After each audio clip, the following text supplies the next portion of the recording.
The story you will see takes place near Montreal in Kanehsatake, a Mohawk village near the town of Oka, and in Ganawage, a Mohawk reserve south of the city at the Mercier Bridge. 70 kilometers west of Montreal, the municipality of Oka has approved a luxury housing development and the expansion of a private 9-hole golf course to 18 holes into the Pines, which is part of the Mohawk Nation's land. In the early morning of March 10, 1990, the people of Kanehsatake began a protest on a dirt road leading to the golf course. They were given until Monday, July 9, by the mayor of Oka to obey a court injunction granted to his municipality before calling for police action. Are you ready now to abandon the project? No. Is that clear? In the early 1930s, some people in Oka began playing golf on the commons. The Mohawks complained that their cattle were being chased away with golf sticks and that there was nothing for the animals to eat. In 1947, the municipality expropriated the commons. Even the Mohawks' burial ground became the property of Oka. By 1961, after many trees were cut, the private golf course was completed.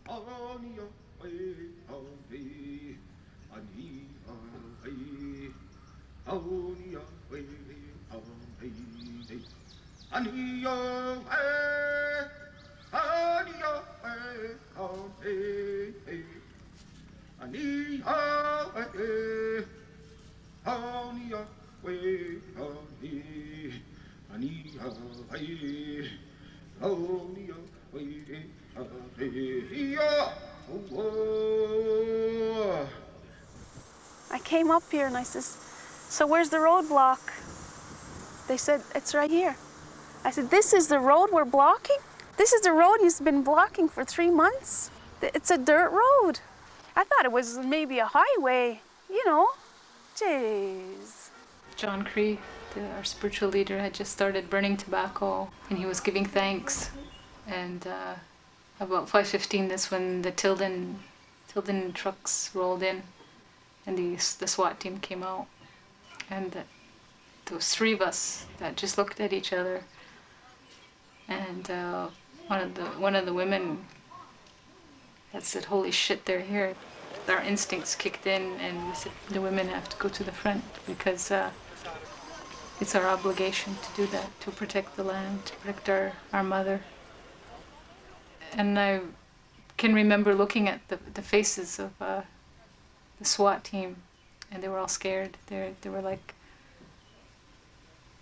young babies who had never met something so strong, who had never met a spirit, because we were fighting something without a spirit. There was no thought to it. They were like robots. Now, when they kept advancing, we asked for a chainsaw. We notched the first notch, and we started the second notch here. The wind picked up and made the upper part of the tree sound like it was falling, a cracking sound like the tree's coming down. They started screaming and taking off, and they started tripping and everything else, running back to the road. But as they were running, they tear gassed us and percussion bombed us. For sure, we weren't moving, no. They can try whatever they want to get us out, but we weren't leaving. The pines are still when the police throw tear gas at the people standing there. Suddenly, the wind comes and the smoke turns towards the police and onto Highway 344. In support of the Kanehsatake people, the warriors of Ganawage block all highways leading into their reserve.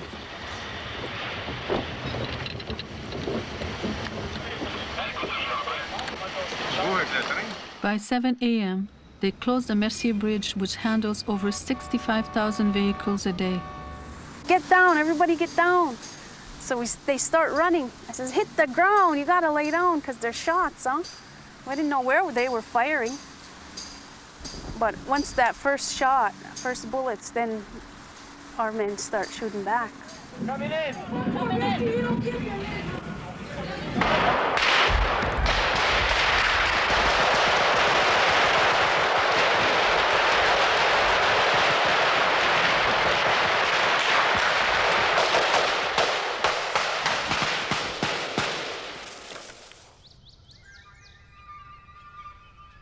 The people in the pines are very sad when they hear that Corporal LeMay has been shot and died, and they know that they will be blamed no matter where the bullet came from.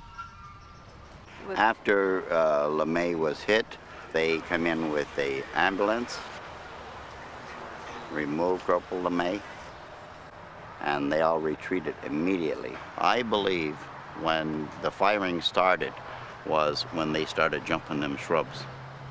And any hitting of a tree, any hitting of a shrub or falling would fire it.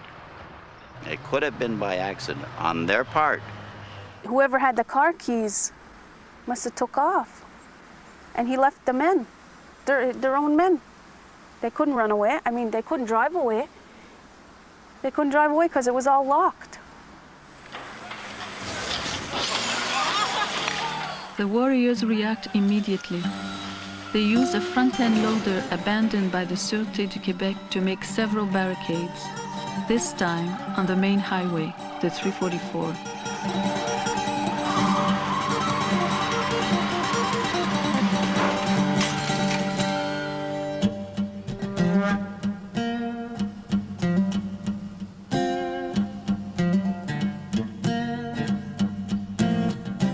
The first stand is made in the pines by the Longhouse people. The Mohawks now present a united front in spite of tensions among different factions in Kanehsatake. Warriors from other communities come to support their brothers and sisters in the pines. I think we all conducted ourselves in a very honorable way, because we did try to avoid violence, and we knew what they came there for. And we knew that as it progressed, something really bad could happen. We just felt it. It was something that you could taste almost in the air. A very tense atmosphere prevails.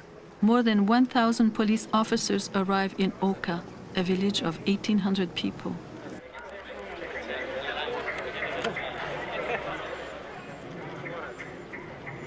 Heavily armed police set up roadblocks about 5 kilometers outside the village. I already had enough trouble this morning. As soon as they found out I was a Mohawk, they told me, no Mohawks today, out.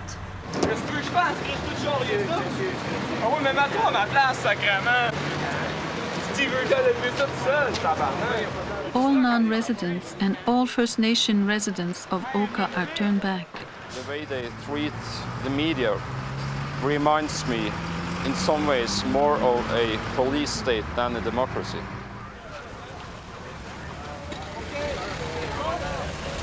Moi, je me disais que il n'y avait rien à nous reprocher à nous autres, fait que je me faisais pas trop de peur.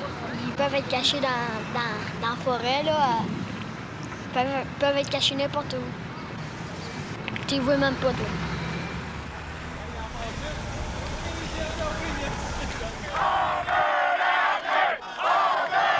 Residents of Chateauguay are furious because the Mercier Bridge is still blocked.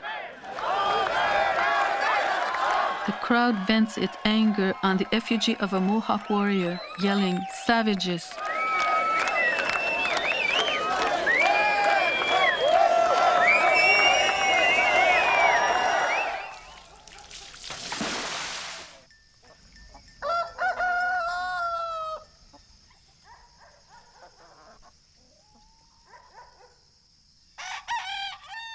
Seven mayors from surrounding municipalities expressed support for Mayor Ouellette's decision to call in the Sûreté du Québec. Si on négocie 75% du territoire de la province de Québec, comment doit-on regarder ce dossier? Il faut regarder la tête claire, il faut le regarder de façon à ne pas provoquer les choses, mais ce sont les questions que l'on se pose. Est-ce que vous accepteriez qu'on négocie votre terrain? Est-ce que vous accepteriez qu'on négocie 75% de la province de Québec? Mr. John Ciaccia, Minister of Indian Affairs for the Quebec government, comes to Kanehsatake for the 4th time in an attempt to negotiate with the Mohawk people. In his letter of July 9 to Mayor Ouellette, he wrote, "This people has seen its land disappear without any consultation or compensation, which I consider unfair and unjust. and all for a golf course. Once again, I request that you postpone the golf course project indefinitely. Et M. Ciaccia, son chef de cabinet me l'a affirmé, voulait venir ici. Le maire d'Oka alors lui a interdit de venir, qu'il avait pris sa décision et que c'était entendu qu'il prenait action. We have an agreement to reopen Mercier Bridge shortly, subject to the working out of some practical details. I also believe that we have the beginnings of a proposal which would settle the entire situation with the people of the Mohawk Nation. The people in Kanehsatake did that in support of us. And as long as our demands aren't being met, the bridge will remain closed. I mean, we're talking about human lives, we're talking about our rights. This is our territory, and the government has to acknowledge that. La moitié de ce terrain-là qui est convoité par la municipalité, ils doivent faire un golf avec, et l'autre moitié faire un développement domiciliaire. Et puis, nous étions, la majorité des gens ici, contre le projet. Mais le maire a complètement fait fi de nos suggestions et même fait fi de la suggestion du ministère de l'Environnement qui lui suggérait de faire une étude avant de projeter quoi que ce soit. Les Blancs, ça leur prenait des papiers, si vous voulez, pour appuyer leurs droits. Mais à l'époque, les Amérindiens, on sait très bien qu'ils ne savaient pas lire, écrire, puis il n'y avait pas d'avocat non plus. Mais il y avait quand même un cœur, puis de l'honnêteté. Puis on ne l'a pas respecté. En réalité, c'est à se demander vraiment, mais vraiment, qui est le plus évolué dans cette affaire. Many residents of Oka and Kanehsatake have left fearing another attack. After 8 days in hiding, Mayor Ouellette reappears in Oka. L'homme qui est mort dans cette confrontation. Ben oui, je comprends tout ça, monsieur. On est conscient de ça. Mais l'opération policière, là, c'est pas nous autres qui l'a commandée, c'est pas nous autres qui l'a faite. C'est très, très inquiétant, ça. Quand un conseil municipal dit on prend des décisions, mais on n'est pas responsable. Ces gens-là doivent être, par définition, responsables à la population des gestes qu'ils posent. C'est pour ça qu'ils sont maires et conseillers. Vous revenez à Oka, est-ce que vous feriez partie d'un comité de réconciliation entre les citoyens qui sont divisés ici? Quand vous parlez des citoyens qui sont divisés, vous parlez des citoyens... D'Oka, ici, les Blancs? D'Oka. Moi, on est prêt à les rencontrer. J'ai jamais eu de problème de ce côté-là. Donc, vous avez l'impression que toute la population est derrière vous? Est-ce que réellement, il y a une dissension dans les Blancs? I'm angry at the mayor because he started the whole mess. Ben oui, je suis pour le gars. Comme ton camp chez vous, on a ce chien sale dehors. Il est avec moi. Hey, Martin, il est avec moi. Si, par exemple, les gouvernements n'avaient pas reculé devant leur responsabilité, ils auraient pu prévenir ces choses-là. Si le maire avait écouté Ciaccia hier, ça ne serait pas arrivé, ça. Mais il faut quand même respecter la loi. Eux autres, les terrains, les Indiens, OK? C'est eux autres! Sur l'arnaque! They know very well what they are fighting for. And it's probably worth much than just 9 holes in the ground. A peace camp is established in Oka. On this first weekend, more than 2,500 people come from across the continent to show their support for the Mohawk Nation. For over 100 years, they have tried to look after us, but they have failed miserably. It is us who can determine what is best for us. We will determine our own future. The greatest threat to unity and democracy in this country is not the Aboriginal people, nor the Quebec, but rather the lack of leadership of the Government of Canada. You should wake up and learn that history can teach you many things, but you've got to listen. This is an opportunity for Canada to express whether it can live up to its almighty mandate for human rights that is so well known for throughout the world. Why is it that we live in a country where the police never come to the aid of the Aboriginal people. And yet we see them across this country being utilized by provincial governments to suppress the rights of the Aboriginal people of this country.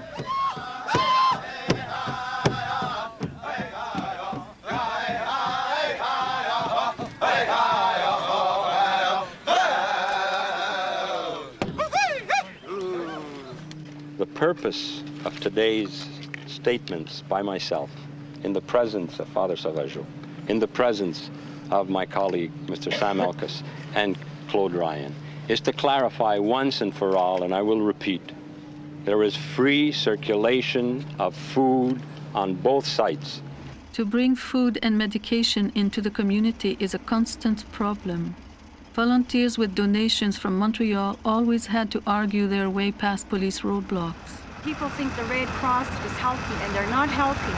So far, they've come in with only food to feed 110 people. They told us on Friday when we started this operation that they would bring our food in for us. Then they told us no, they weren't going to come in because we might be bringing in guns and ammunition. 6 kilometers away, they are stopped at an SQ roadblock where every item is checked. They wait for 7 hours and then they're turned back. There will be no restrictions in terms of the delivery of food. It has never been the policy of this government to do that, and we want to clarify this once and for all. The truckload is taken to this farm, where Mr. Martin agrees to store the food. 11h30. Ils m'ont demandé s'il faut stocker de la nourriture au frais. Je l'ai mis dans le cooler. Après ça, on a mis les conserves dans l'entrepôt, dans le garage. Il y avait 3 pick-up, bien plein. Il y avait un vrai 100 chars de SQ qui se promenaient dans le Rhin ici à l'heure. J'aimais pas trop ça, les voitures. Moi, je m'inquiétais pour les autres en haut. Fait que, là, ils sont partis à Montréal avec ça parce qu'ils ne pouvaient pas rentrer dans la réserve. Qui contrôle la police? C'est le gouvernement qui la contrôle. Donc, il y a des façons. Non, on n'a jamais coupé les vivres. Vous savez que les gens ont pu sortir puis ont pu rentrer avec des vivres. Tout ce qu'on vous mentionne aujourd'hui, on va rendre encore une façon plus facile pour que les gens à l'intérieur qui ne veulent pas sortir, d'aller s'alimenter à des dépanneurs à l'intérieur des barricades. Well, all of a sudden, the government has decided to get involved in all this. Where have they been for the last 14, 15 days? We've been out food for a while. This is about maybe the third official truckload that has come through. We've got very little to give to many. In the federal school at Kanehsatake, a food bank is established for those who are afraid to leave the community. You finished, Sandra? The people are determined to protect the pines. Judge Alan Gold is appointed as mediator by Prime Minister Mulroney. It is also announced that the army will replace the SQ.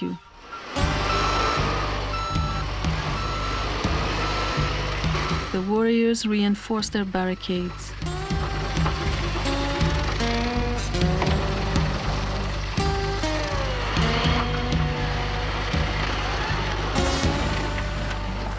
I'm willing to be here right until the end. If something does go down where we get shot up, fine, you know. But as far as being afraid, I mean, I think fear is a very big part of what keeps people alive, and hopefully I'll come out of this alive. A group of Oka residents demonstrates against the Mohawks, while in Chateauguay, people march in support. Across the country, Aboriginal people blockade roads and railway tracks in solidarity with Kanehsatake. After 4 days of intense negotiations, Judge Alan Gold succeeds in bringing everyone together. There is a feeling of hope and reverence as John Cree leads Mohawk negotiators and representatives of both governments across the original barricade.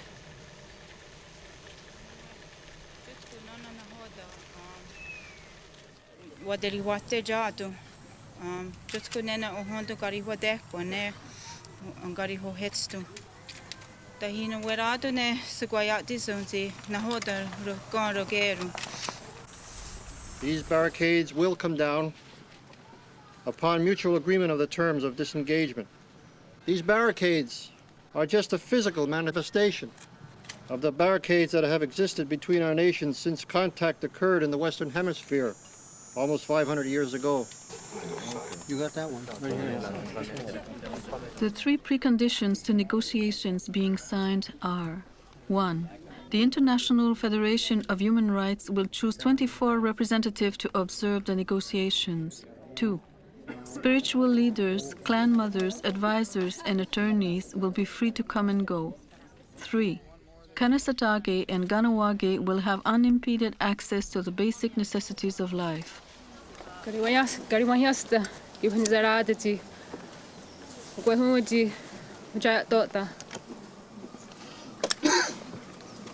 I am proud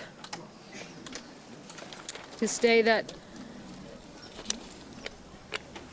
I am a Mohawk within the Mohawk Nation of the Six Nations Iroquois Confederacy. When we started this blockade, something had to come out of it that would progress our cause and unite our people. This agreement is something that our nation has been searching for many years. Recognition of who we are as a people, not just as Mohawk people, but as the first people of this continent. The struggle is not over. As we say in Mohawk, Skana, which means peace.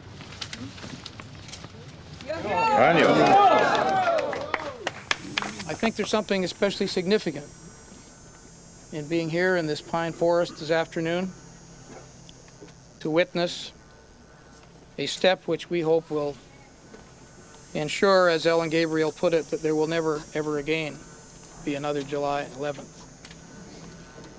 This is a place of tranquility and great historical and spiritual significance to the people of the Mohawk Nation,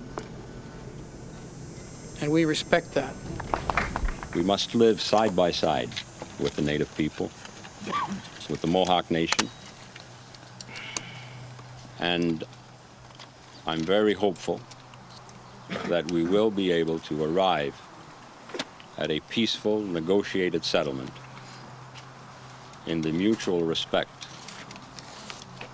of all the peoples that are involved. As far back as I can remember, there has always been a struggle. I hope that the Creator will give you the integrity to fulfill these things. Daneto.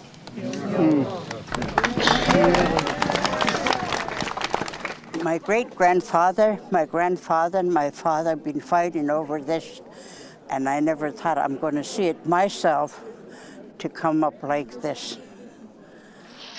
On the same day, protesters occupied the Saint Louis de Gonzague Bridge west of Chateauguay. They demonstrate against the continuing blockade of the Merci Bridge. In Chateauguay, the rioting escalates. Anti-Mohawk protesters take over a semi-trailer delivering vegetables.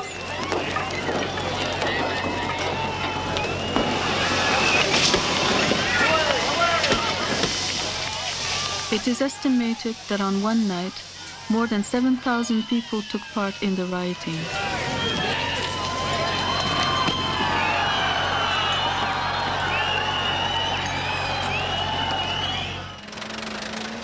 Three days after the signing, the army makes its move. 2,600 troops of the Royal 22nd Regiment are deployed in positions near Oka and Ganawage and await further orders. I, myself, am a traditional Native. And I follow our Constitution, which was given to us by the Creator. And in there it states that Runiskaregete, in our language, Runiskaregete. As close as I can bring it that to mean in English would be the men. It's our responsibility to protect the people within. There is a place in our Constitution, and when our services are needed, our help is needed, we have to go. Despite the presence of the army, talks begin between Mohawk negotiators and provincial and federal representatives at the Trappist monastery in Oka. The Mohawk people have always had good relations with the Trappists, and this place is considered to be a neutral zone.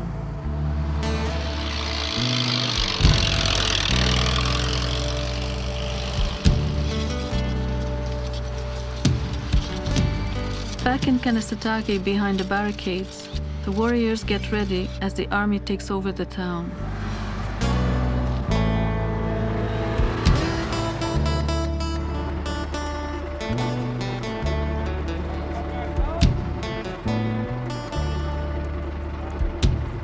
At the bottom of the hill, General Leroy meets with 3 warriors flown in from Ganawage, 2 warriors from Kanehsatake, and 3 from Akwesasne. They are given an ultimatum. They have 3 days to open the Mercier Bridge before the army moves in. After the meeting, the 3 warriors are flown back to Ganawage by army helicopter.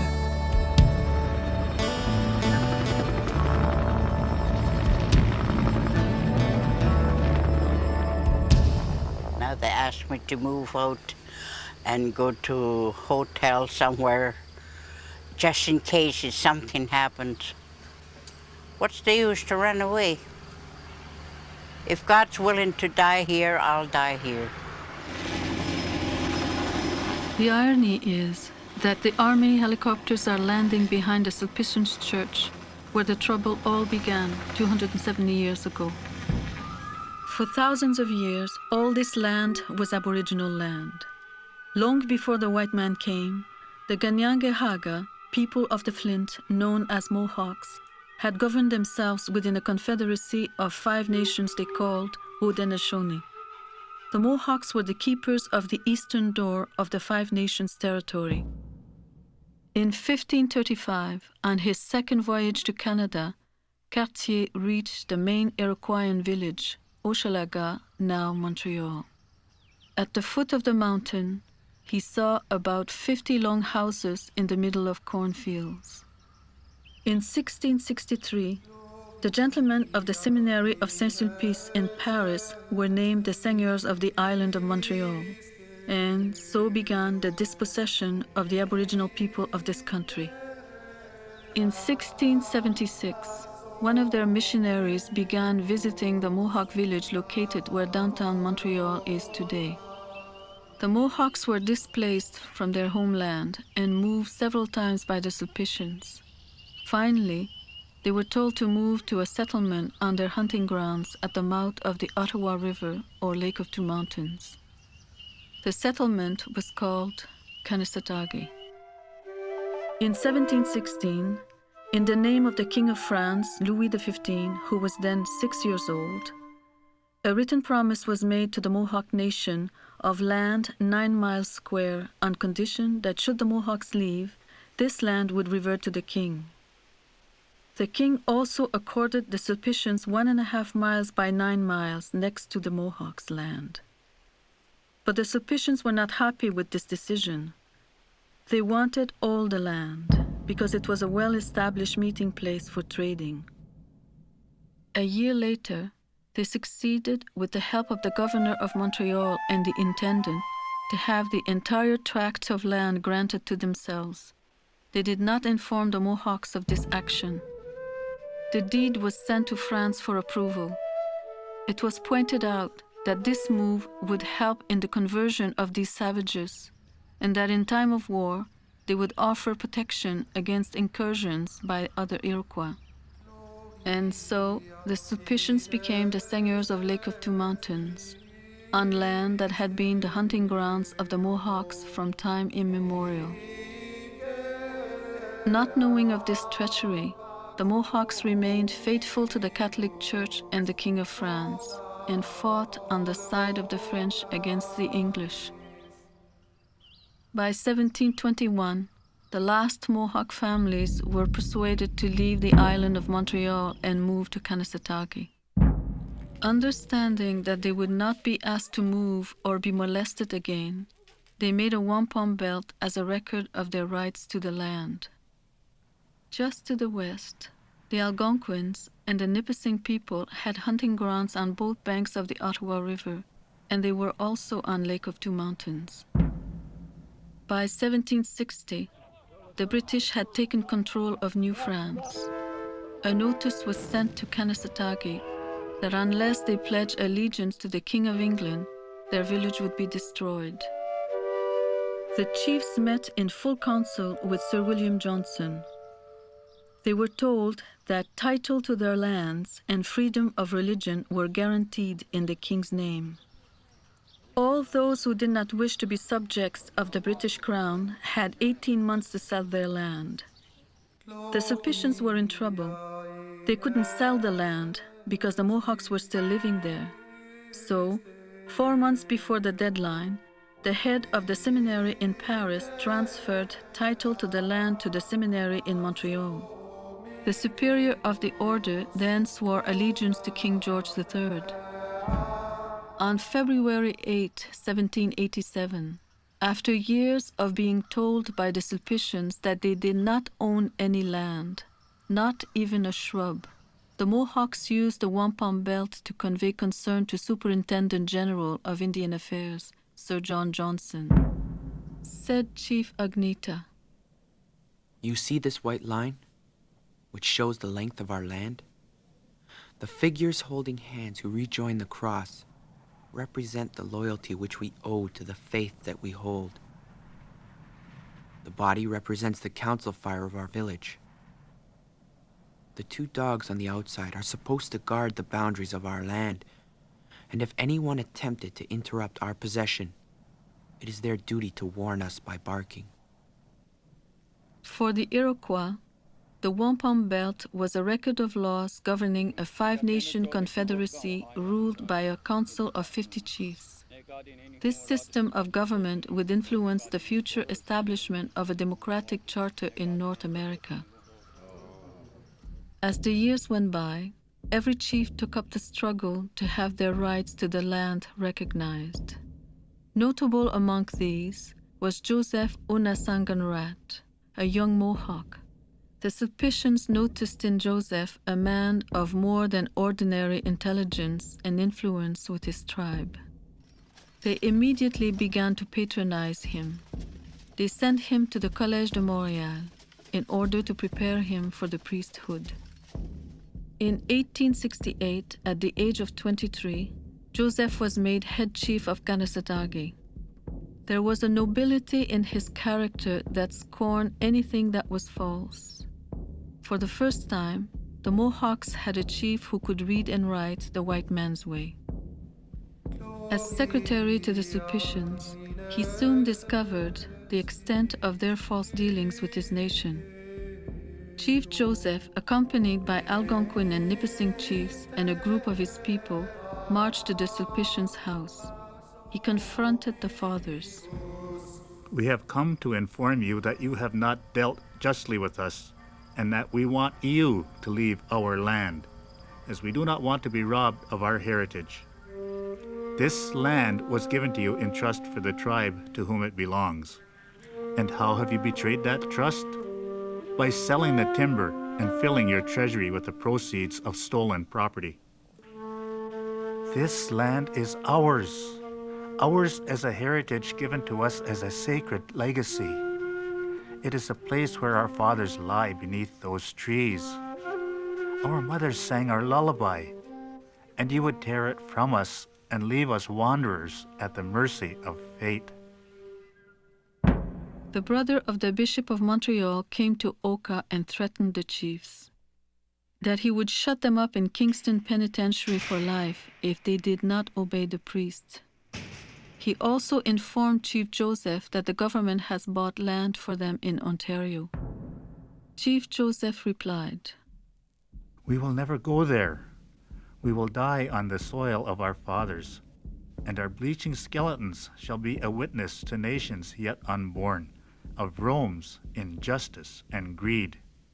In response, the priests asked Quebec to send police, who imprisoned Chief Joseph and many of the people of Kanehsatake. In July 1990, this sad legacy continues. On Saint Germain Road, the bus carrying Mohawk negotiators is intercepted by armed personnel carriers. The army informs them that death threats have been received. The negotiators do not believe them. Their suspicions are confirmed when they see the army advancing.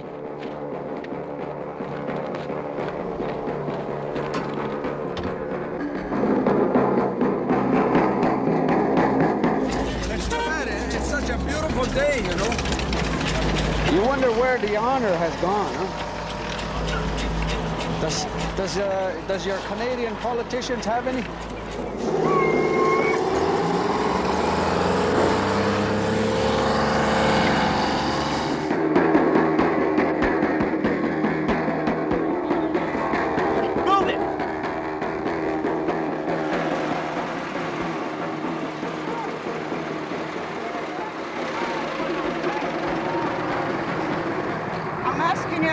Where are you going from here, then? I will stop there. To our houses? Okay, I will stop there. Us? Can you please stop there? I'm not going to kill anybody, ma'am. Well, stand, pull back. This is how you call peaceful negotiation? Okay, continue à avancer. Okay. Continue à avancer.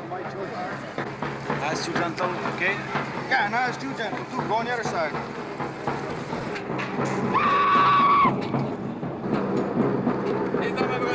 Let's go. Major Alain Tremblay is in charge of this maneuver. Ça marche. Safe.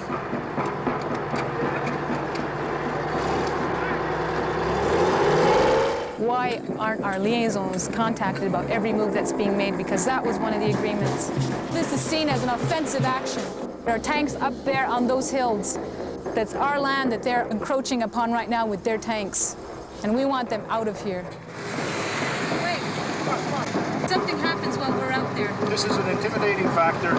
That's what they're trying to do. They're trying to do. They're on safety on both sides. Please understand this, okay? You got that confirmed? This move that you're making will be the last one. Because from here on in, I guess we're going to be burying each other. Because we won't move no more.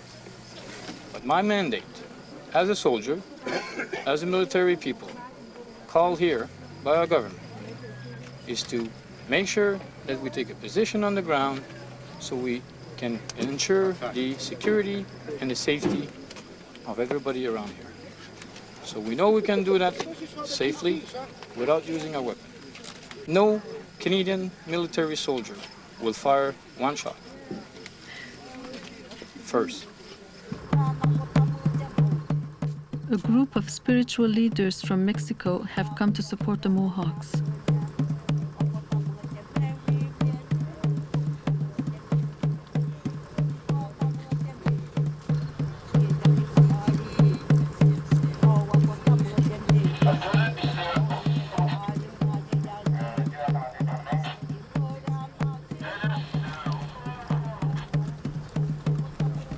When have these religious leaders told these people the truth?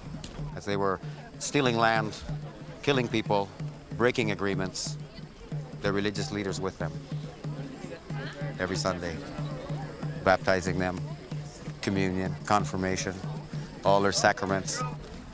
At the Trappist monastery, negotiations are in danger of breaking down.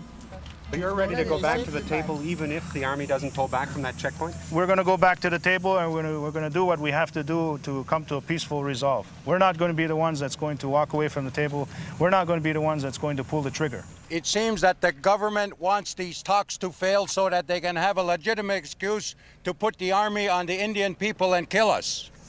There's every indication that they feel that somehow they've been misled and that we had known all along about these maneuvers. I can say to you that we didn't.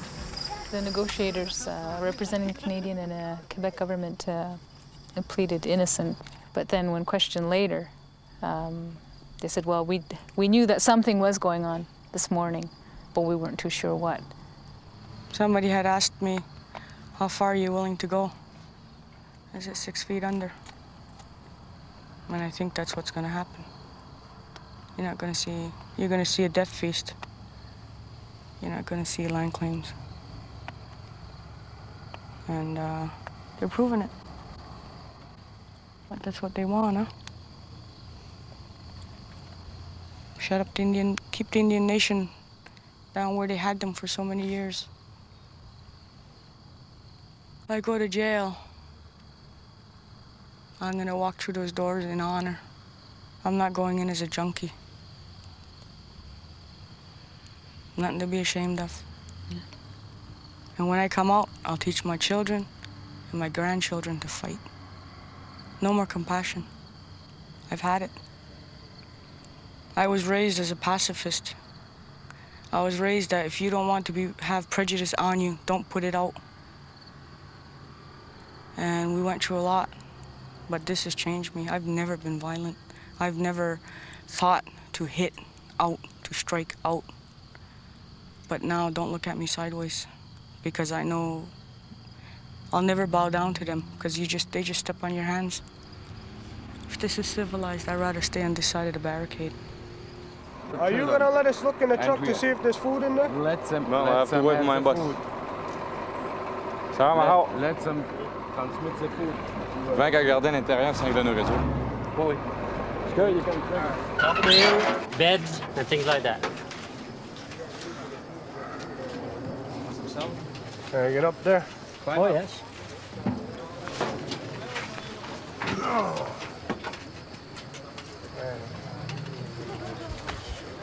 That's 8 boxes full of food. Check if you want. Steak. A lot of checking. Let it go through. Satisfied? Yeah. Okay, now, just to make sure that we are, on the same, length of weight, There's 3 meals a day that has to be served, And we've got, to give the meals to our men. I understand. Now, you agree with me today, right now, here in front of all those cameras, that you will not object anymore? No, as long as they could. Okay. Can I have your name, please? I don't want your real name. Just give me a name that you use. 361. 361? Okay, so we have agreed with 361 that from now on, every day, at every meal time, there will be a truck, 2.5 tons like that will be passing through to go, to our people on top of the hill. Okay, is that okay? Not a problem. As long as it's a truck of food, not the APCs like this morning. But don't everybody stay tense. We need one man and one man, whatever. If they got a man over there, we're short a man over there. We got a man there, fine. But nobody else be tense, get your arrest period.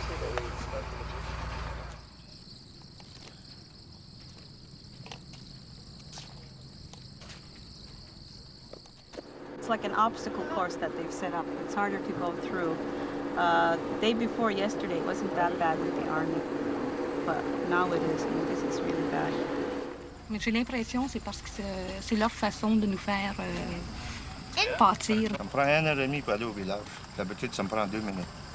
Si c'est pas ici qui tarde, c'est l'autre au village. Puis trouvez-vous qu'ils font attendre plus les Mohawks que les autres? Ben oui. Regarde au village, quand on a sorti, les Blancs, ils ont sorti comme à rien. Là, ici, on va attendre plus longtemps. Ils nous laissent passer quand ça y tente.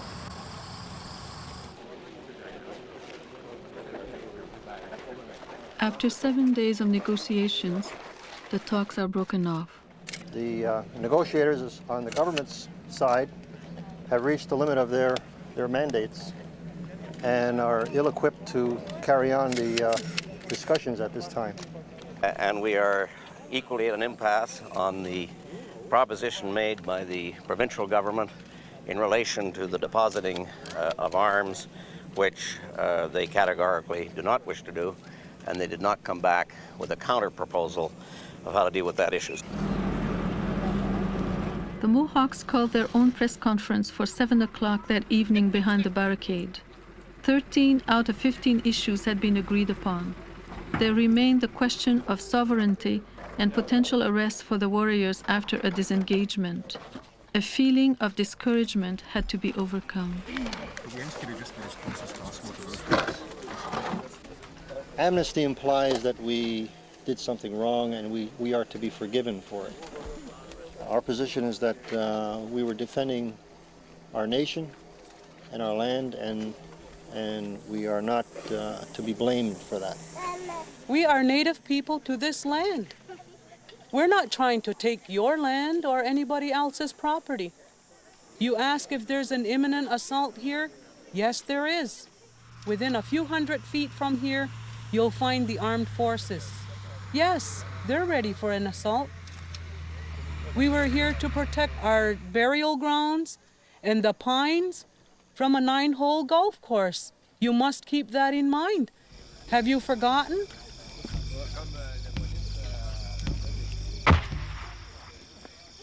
Army flares are frequent.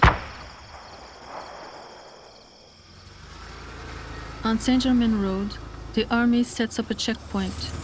Only a string of razor wire separates the warriors from the military. Is it possible to get out? Yeah, no problem to get out. Okay. No problem to come in, too. Problem to come in. What problem? Who's going to feed the animal? Why? What? Why? Because it's an orders. By whom?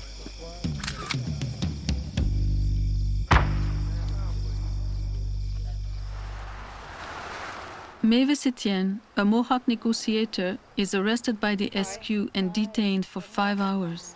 They came to me and they said, you're under arrest, Mrs. Etienne. And I said, for what?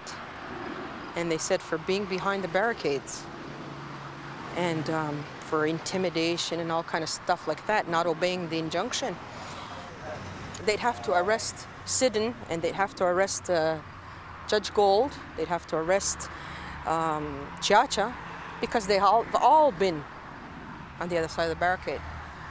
On s'en allait au village porter des femmes de d'autres communautés qui étaient venues ici dans la première journée. Quand on a passé le barrage, ils nous ont fait déshabiller avec les femmes. Puis, complètement? Oui. Dans la rue? Dans la rue? Oh oui. Combien vous étiez? On était 7.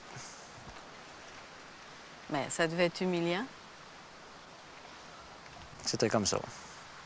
Just when I told them I'm entitled to a phone call to my lawyer, the officer sitting in the passenger seat laughed, turned around, and he punched me in the face. Which gun did you have when you killed me? I'm there, what do you mean? I didn't kill nobody. Then just because I said that, another slap or a kick in the testicles. J'ai été pris comme un Indien et on voulait m'exterminer. Il y en a un qui vient près de moi, puis avec une mitrailleuse, puis il me dit ça crache 30 balles seconde. La balle est dans le canon, puis tout le monde on avait toute la balle dans le canon, puis on était prêt à tirer. Aurais-tu aimé ça, recevoir cette décharge de fusil-là dans ton pare-brise? Là, il insiste, je vais te coucher dans le bout, tu gardes le silence. Bon, là, après, mon fils est arrivé, il est rentré dans l'auto. Écoute, excuse-nous, on est nerveux, à soir, il se passe toutes sortes de choses. J'ai dit, je le vois, je constate, là, tu sais. Puis à peu près au même moment, au même instant, la planche est partie, le coup est parti, puis la balle a été tirée au sol. Ça m'a éclaté, j'ai reçu ça dans la figure. Puis là, mon fils était à côté de moi, il a reçu de la poule dans la figure. Yannick, il tremblait. Il s'est excusé de m'avoir fait peur de moi. Cet instant-là, je le garde.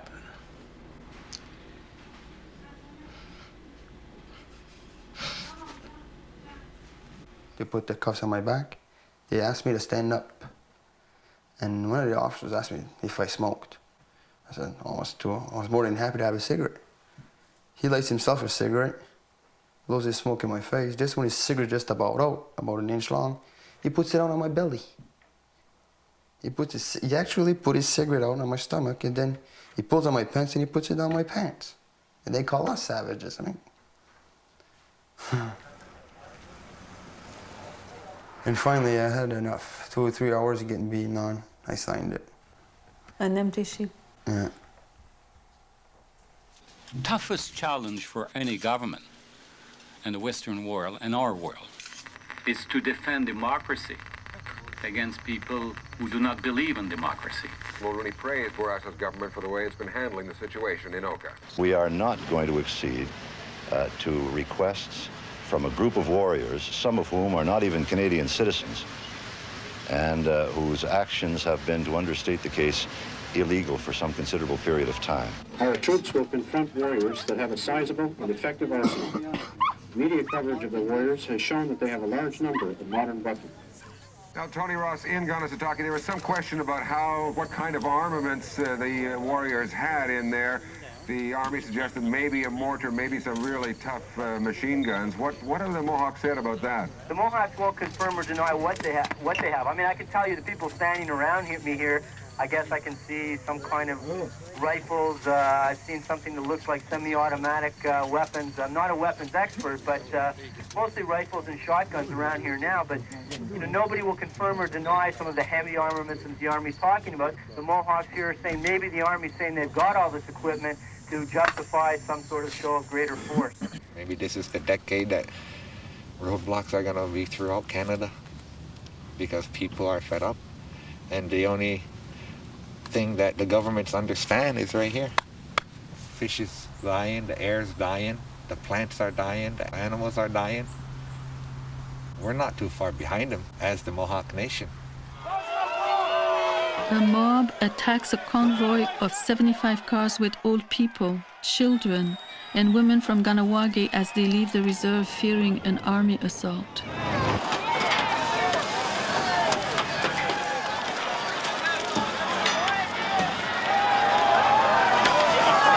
One passenger, an elderly man, later suffered a heart attack and died.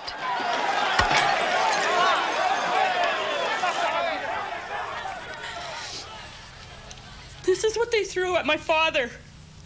This is what hit him in the chest. Her 77-year-old father was badly injured. And I'm going to remember those faces.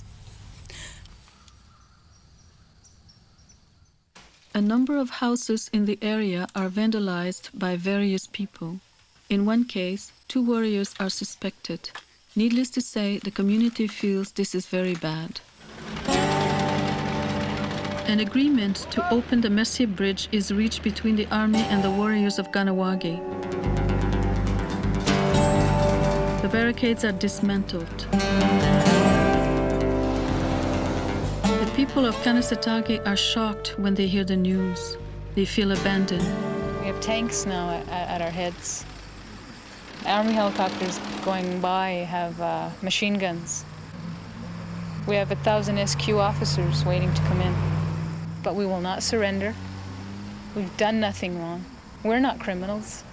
They've tried to intimidate us and break our spirit, create division amongst our people. Once that bridge was open, it's fairly evident they could do what they like now. And they're doing it. And this is what they call peaceful resolution.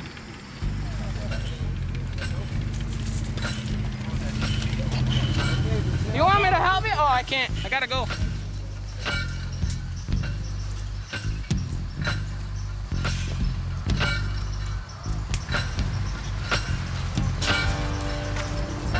The warriors move out of their bunkers as the army invades the pines.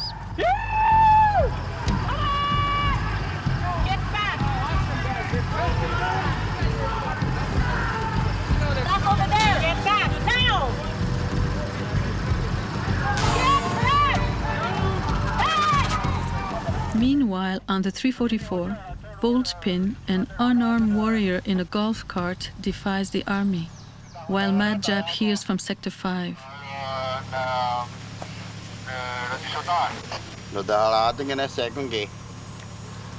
I'll leave your piece behind, please. I'm unarmed. You don't have to be armed. Want me to hold? You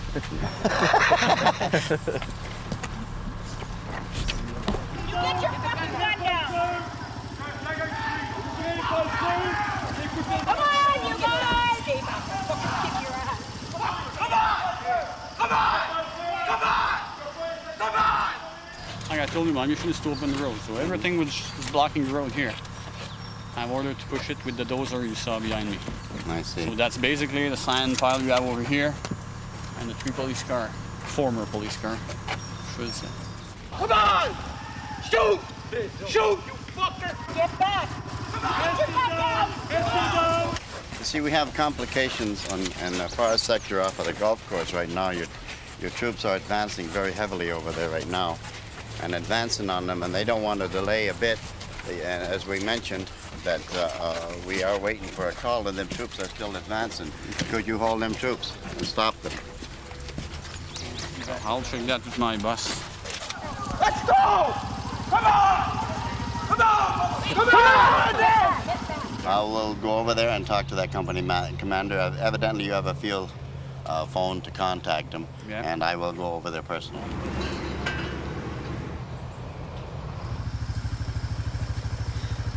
Because the negotiation talks are still on as of yet. Just hold your position right now. They're going to hold theirs. When it gets dark, they want to come out just basically to the clearing here, and they will not advance any further than that. They're not weak, man. These are strong suckers.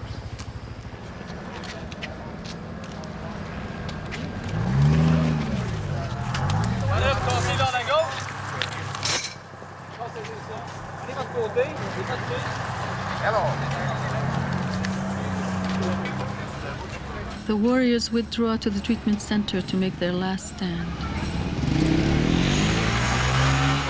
Michael, we've got something here. All journalists are requested to leave the area through the gate over there.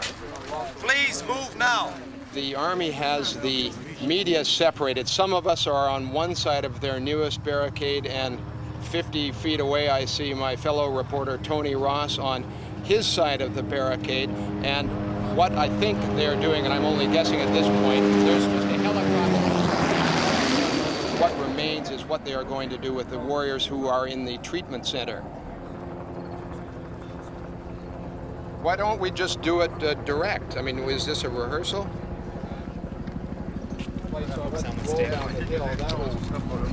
At 5:30 p.m., soldiers check the barricade for booby traps. Nothing is found.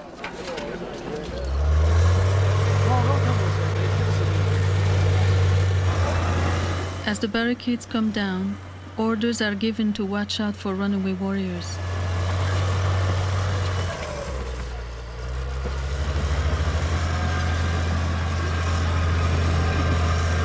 Three traditional leaders arrive to join the people in the treatment center. Assess everything right now.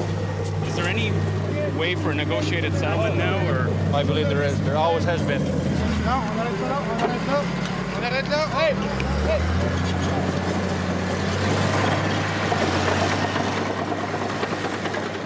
The warriors prepare for another advance by the army, while some people of the village take shelter in the federal school. And the army officers came over and told us that asked us how many people were in the shelter, and we told them about 100, and they said that all the men, women, and children had to go out in the road and line up and get their identification ready because they were going to check them all. And they said after they checked everybody's identification, the women and children only could go home. So we've asked for all human rights organizations to come and at least have cars ready at the barricade, so when people are arrested and taken, that somebody will follow them so they'll know where they've taken them to. I'm sorry.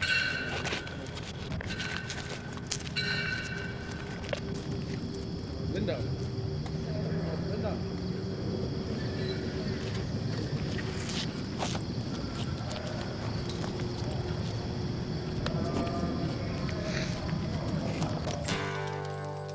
That night, some of the journalists sleep out on Highway 344 in front of the treatment center. The next morning, the army surrounds the warriors' encampment with razor wire and takes position in the pines.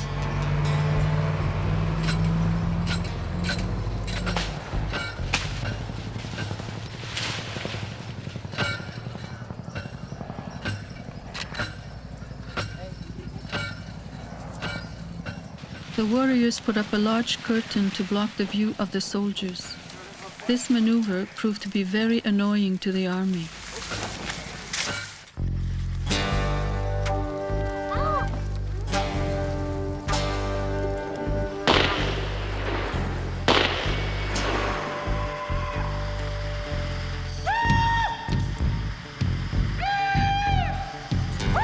tension is at the breaking point.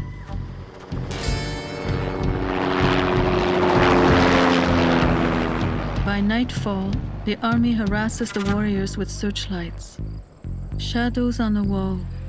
Is this the end?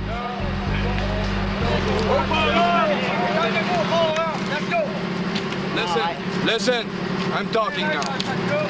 Some of your guys throw something at us. Rocks, woods. Some of your guys use their 4x4 to tear the barbed wire. Listen, calm your guys, because I'm not gonna fuck around here. Understood? Understood, that's all. If you have any problem, go on the outline. I have a military job to do here, I'm gonna do it. Well, back your men up then. My men will back up as soon as your men are backing up. They're backed up already. Oh yeah? Prove it to me. They started out trying to hit the fence with rocks. They're all at the church on this side here with big bayonets. And they said that rocks and wood was thrown back at them. They took their bayonets trying to cut this screen down because they can't see. That's the only reason that they're doing this is because they cannot see. Get that light off me a minute. Get that fucking light off me.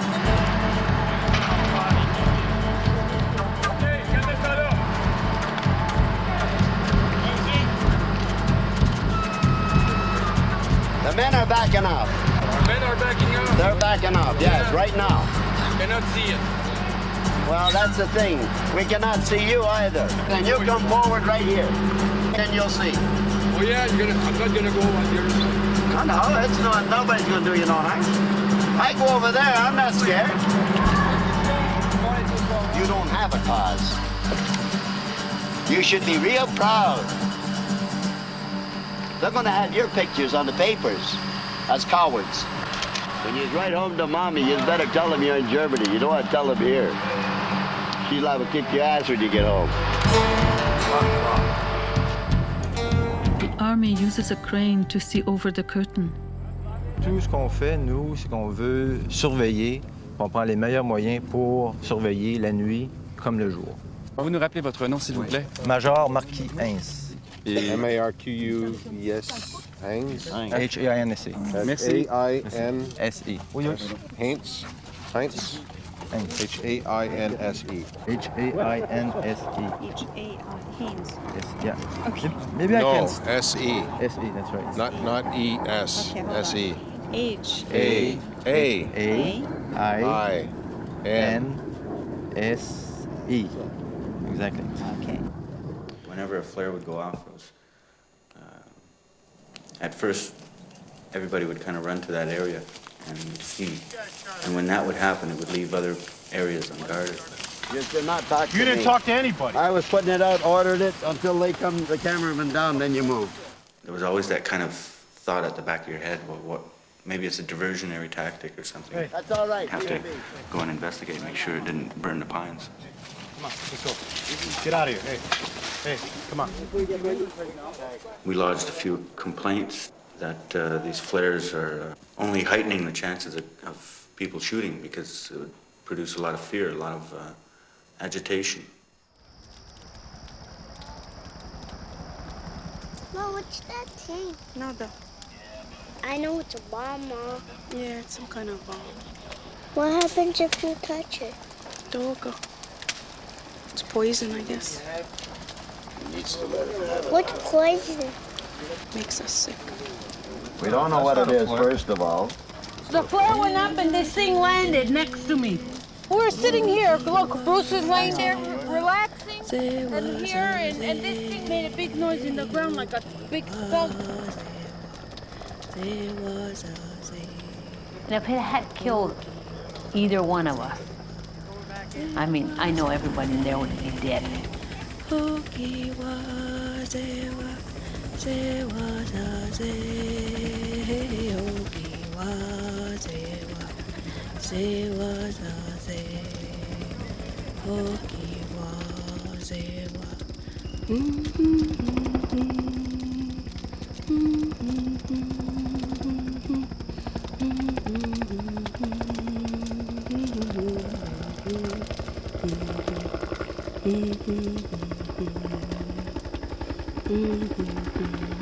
Hey,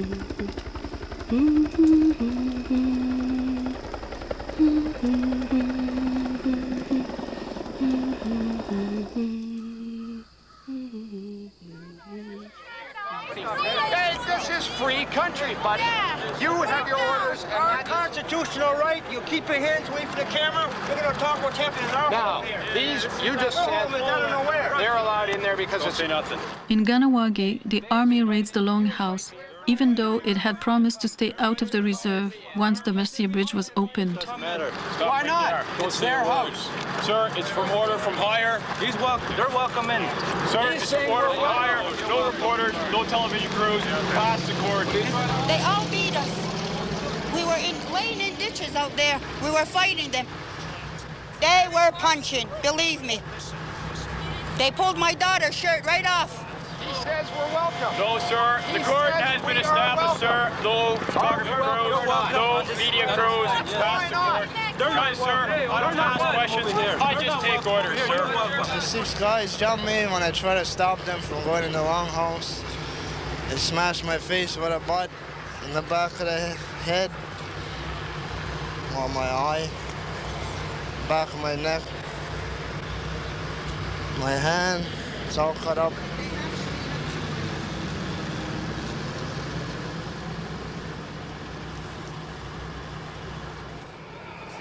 At the treatment center, when the warriors learn of the raid, they react immediately. Lasagna is from Ganawage, and he is having a hard time controlling himself.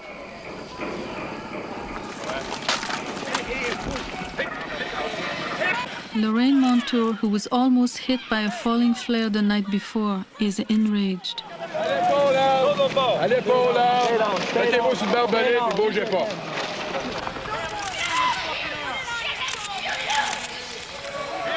You gotta go home and live with yourself. You gotta go home and talk to your children too, huh? I'm a terrorist. You guys better go home and re-educate yourself. Come on, Canada's using you. Piss on pigs too and gonna walk it? Look who's the Rifle savage butt, now. unarmed women, innocent women, children. Is that what you do? Making kids screaming and crying? Government have. That's not 5 government. Your kids are gonna pay for this, man. Let me tell you. Why don't you fucking try me, asshole? Daniel, hey, get out now. Daniel. Daniel. Come on, guys. Let us resolve these things, okay? The youngest of the Mohawk warriors, Adoa, is calmed by Bob Anton, a traditional chief. It's real fucking nice, huh? Come on. That's good fucking nice. Come on. You done nothing else? Why? Garunda negi. Garunda. Not garundota. Hey, gonna wahta negi. Wahta negi. Lorraine Thompson takes the time to pass on the stories and the language to the children. Tina horta. Wagegas. Tina horta.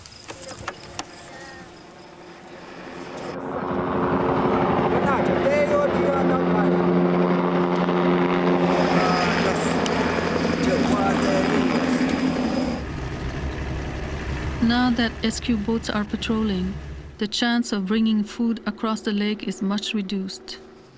There's no big rush. No way. No, there's no. You're not going anywhere? No. Okay. After 4 hours of waiting, every item of food is inspected at 2 different army checkpoints. Margaret Gabriel is allowed in TC to deliver food for the last time.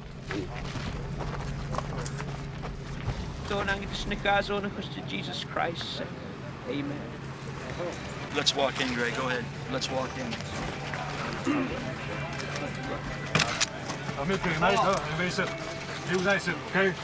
In the name of Jesus.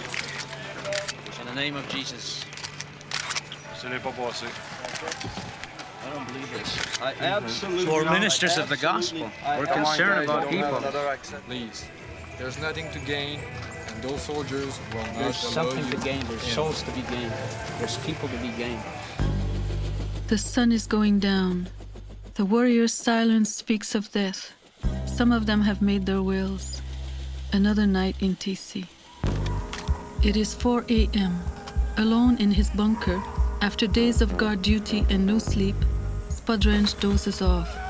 He is jumped by an army patrol and severely beaten. When I first saw Spudrange, I had a terrific anger that welled up inside of me. He was beaten beyond almost all recognition. His head was about 1.5 times the size of an ordinary head. One eye was fully closed. He had lacerations all over his head. My initial impression was anger. How could they do this to a person? I start yelling and they start beating me with something on the head. About 25 times, there was 3 guys holding me down.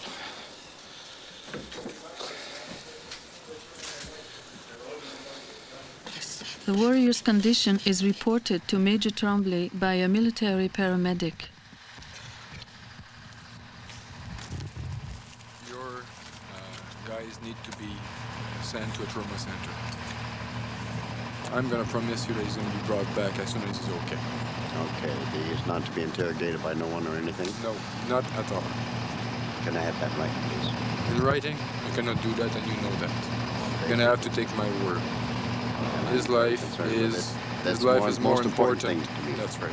Right. It is the most important thing to me right now. It's the same thing for us.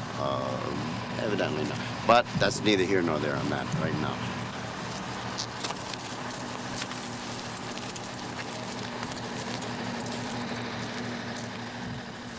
Please.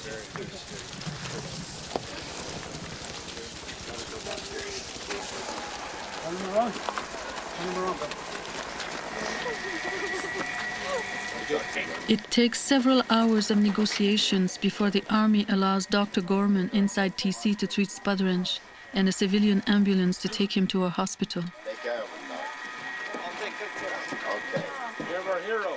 The first thing I found, everybody searching, I saw something laying in the sand. It was about this long.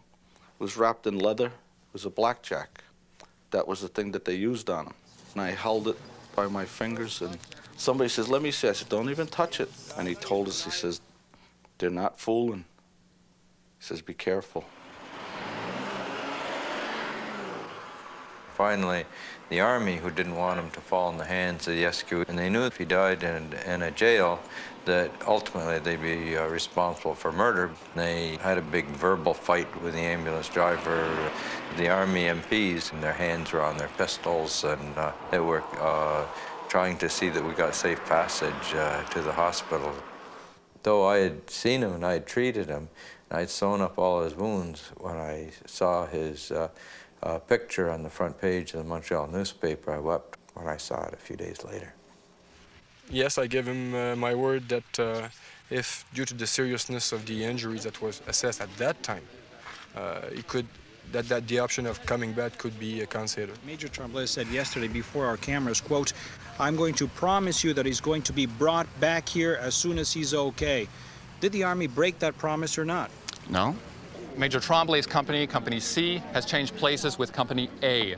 Company A is now down in that direction, Company C back here. Standard procedure. It's just a matter that Major Tremblay's troops have been in the thick of things for a number of days now, and it's a matter of allowing fresh troops to get in there and Major Tremblay's troops to perhaps step back a bit and relax.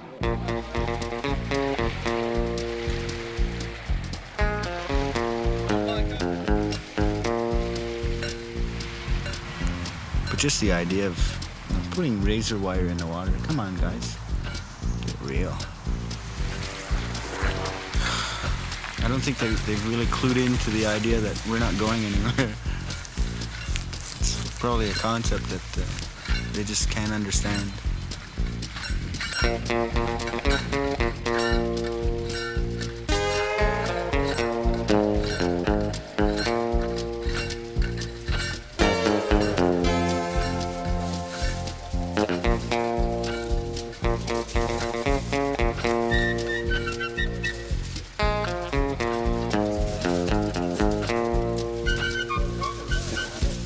Bob Anton returns to replace Terry Dog Stater, who has gone to the peace camp, where the people are upset and angry after hearing about Spudrange. We're all here in solidarity. It's a war zone. I'd rather die than have those people die. No, you're not. They've took one, and how many more are they going to take? Already they have Akwesasne surrounded. They got Oka surrounded. What other reservations are they going to surround? They try to beat up women and children in Kanehsatake. Hey, they pushed us far enough.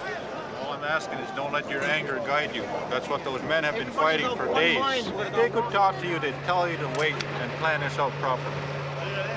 I talked to my brother, and he said he didn't think he was coming out alive. That's what we got to do, go home and take care of their kids. We want them out. I've been beaten so many times by the state police, the SQ. I know how it feels. I know how those people feel. Not afraid to die. I'm not afraid to die. To live. I'm not afraid to spend the rest of my life in prison. You're talking about the lives of a lot of people who've been patient for a long time. Patient for a long time. Yeah, well, they're getting beaten and beaten and beaten. Who's going to be next? It's time for them to die. No, I'm saying it's time for us to do something. Well, let's come Are we going to let another one beat up? How many times? times have they kept one promise? That's what They kept one promise. One promise they kept. They promised to take all of our land, and they're doing it.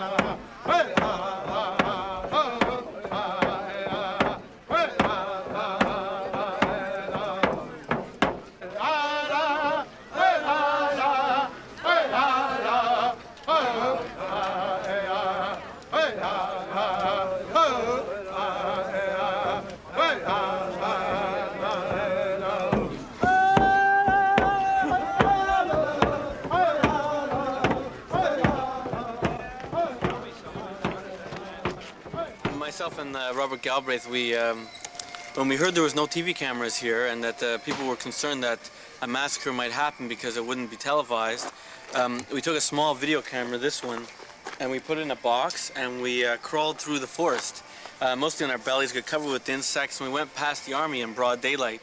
Comment vous expliquez qu'il y a deux journalistes qui ont réussi à pénétrer dans le périmètre? Très bonne question. C'est des gens qui sont très agiles. There's all this psychological stuff about how you can't get through barbed wire. Well, we put a tarpaulin underneath the wire instead of going over it, and we crawled underneath and came through about 7:30. This is last Sunday. Qu'est-ce que vous savez sur les deux journalistes qui ont réussi à franchir vos lignes? C'est vous qui l'avez dit. Moi, en tant qu'on est concerné, il n'y a pas personne qui a passé à travers notre périmètre. À notre avis, c'est des journalistes qui étaient là depuis le début, tout simplement. Le major Tremblay nous l'a confirmé tantôt. Je ne crois pas que le major Tremblay vous ait confirmé que personne n'est passé à l'intérieur. We're your eyes, and they're trying to blind us by getting the press out of here. And I'm not going to leave. I'm not going to be blinded. I want you to see. I want the people to see what's going to happen. I can't understand why the politicians don't realize this, that there's going to be complete anarchy throughout Canada if anybody's hurt here, if anybody's shot, if a gun goes off.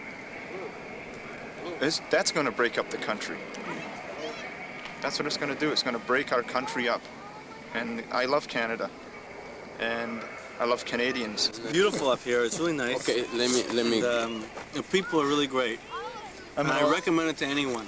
Even if we're not recognized as a nation, it's brought all Indian nations together, this fight. So in a way, our battle is won. Major Tremblay had it put there by one of his men. I questioned him about it. He says he had his men put it there. Just to intimidate me, to make me mad. Doesn't bother me at all. They are soldiers of the Mohawk Nation, and they've conducted themselves well as soldiers and as warriors. And they've been disciplined. They've been real good men out there to hold back and to restrain themselves as much as they had. Even though they've been fired upon in this siege, they've maintained a real strong integrity. Bruce Elijah never seems to rest. He helps take away the anger from the hearts and the minds of the warriors. Day by day, you can see the change in their spirit. A lot of the guys, too, have changed. They're not really trying to keep up that hard exterior anymore. I mean, they're gentle in their own way. You're seeing more than just the warrior. You're seeing somebody who's a human being. It's important that we keep our traditions alive, and it's really important that we hold on to our language.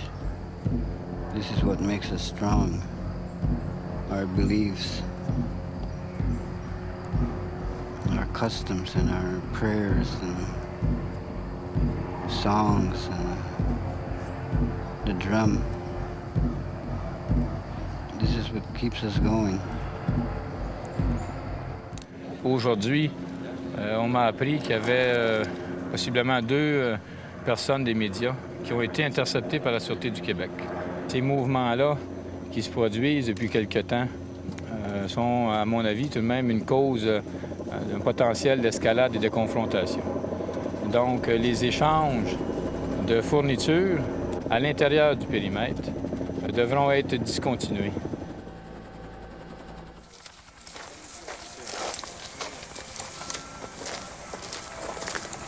You all set, Ryan? Yes, front desk, please. Yeah. You're an auto, lift me up. Sure, hang on, guys. Yep, take care. Free at last, free at last. Hey, y'all take care. Hey, good night. Bye. Watch yourself. Watch yourself. See you, Ryan. Bye. See you, guys. I want coffee. Ryan Remiors, a photographer for Canadian Press, has decided to leave. He is escorted out of TC to be questioned by the SQ at their temporary headquarters in the clubhouse at the golf course. Most of the print journalists have cell phones, so they can file their stories over the phone. The TV and still guys, it's going to be more difficult. But I think at this point, the only reason people are staying is to see what happens at the end and to be there for the final assault or the surrender, or whatever ends up happening.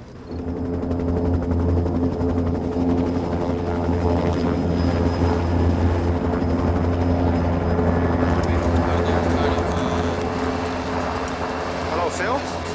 Hi, how are you? Good, good. I guess you've heard the Army's cut off the telephone inside here, eh? Yes.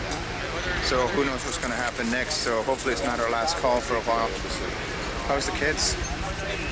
Good, good. Yes, I can.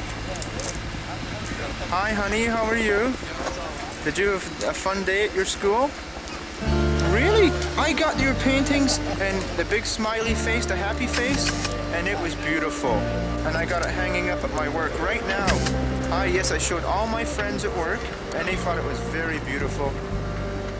How's my other little girl? How's little Iona? Is she being a good girl? Did you feed the fish today? Oh, I'm happy. Well, Daddy, maybe see you soon, okay? I don't know when I'm gonna come home, honey.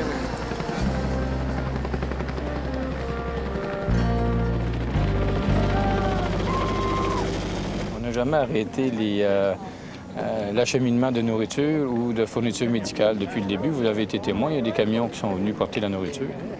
Got anything for asthma? And if I leave, I can't come back. You're not going to give me any medicine unless I leave here and you take me away. Are you the commander, sir? Yes, I am. Can you explain to me how we can be taken into custody when we're not accused of a crime?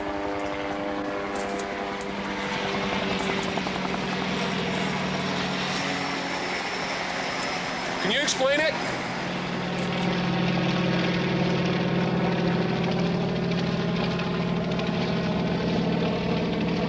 Policy is journalists are confined to stay over there or to leave. This is a confined area. Well, I realize that. Yeah. Now, it's at the point right now where the condition I have, which is a chronic asthmatic bronchial condition, if it worsens, can be life-threatening. And if you don't believe me, call up the Royal Edward Chest Hospital and ask them for my file. My name is Cash. I'm sure you got a file on me that thick by now. You call up the hospital and ask them if I've ever come close to death, and they'll tell you. It's your decision, mister. It's your decision. Yeah, my decision is this. If I want medical treatment, I have to go into custody. No. Am I accused of any crime right now by being here? Because we don't know, because we're not allowed to speak to lawyers either.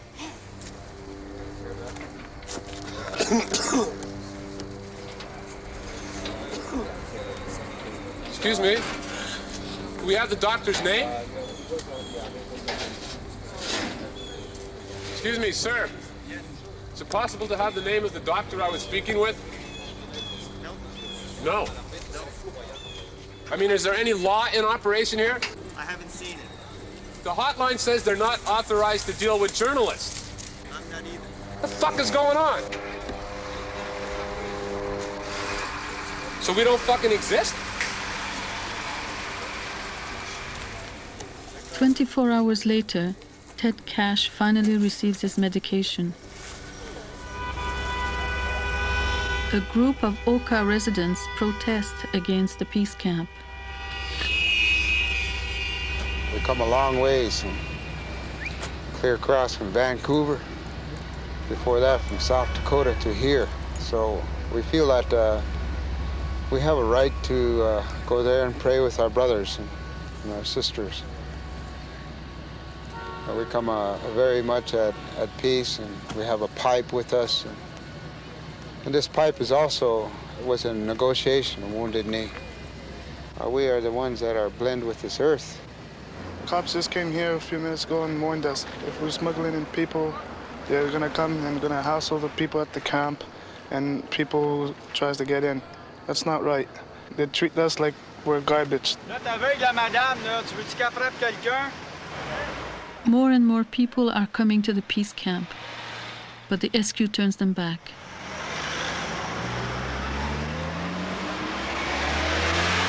We're going in there to pray with our brothers.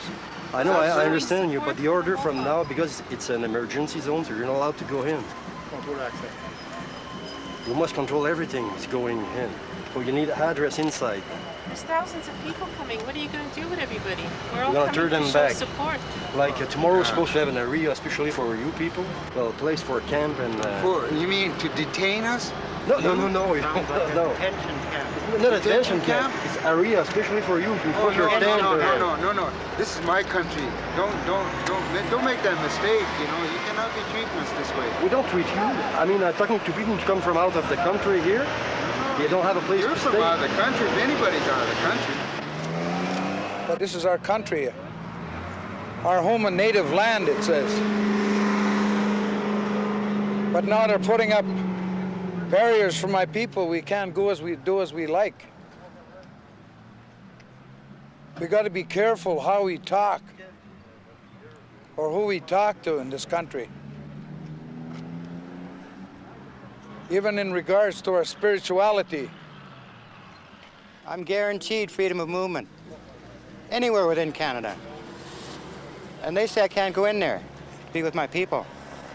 And that's ridiculous. This is not Russia, this is not Nazi Germany, this is Canada. You allow your leaders of your country to just call people names rather than go and talk with them, and you're never going to resolve anything, and all you're going to cause is death and misery and destruction. Destruction of communities like Oka, destruction of communities like Kanehsatake, and all the rest of them. I mean, I just can't say it enough, how idiotic they're acting on the world stage, whoever we are. What's wrong with talking to one another? If they're going to act like children, then they should watch children a little longer, because right after they get in a fight, 5 minutes later, they're best buddies again.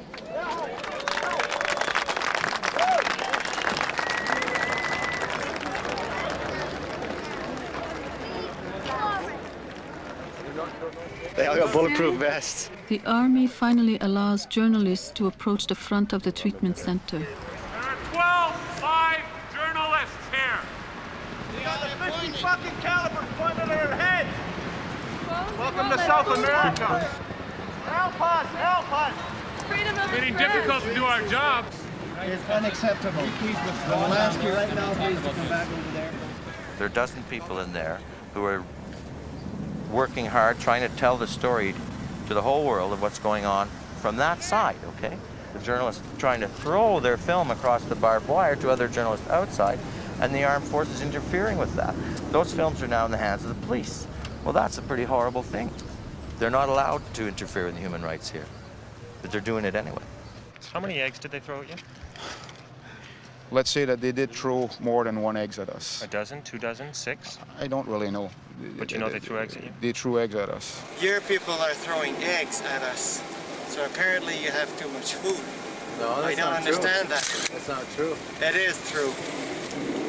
That vehicle over there, you see the one with an A, a red A on it? Yeah. Take the next vehicle. 2 eggs landed right next to that vehicle, and they were thrown from the inside of the perimeter. You want to show that to me?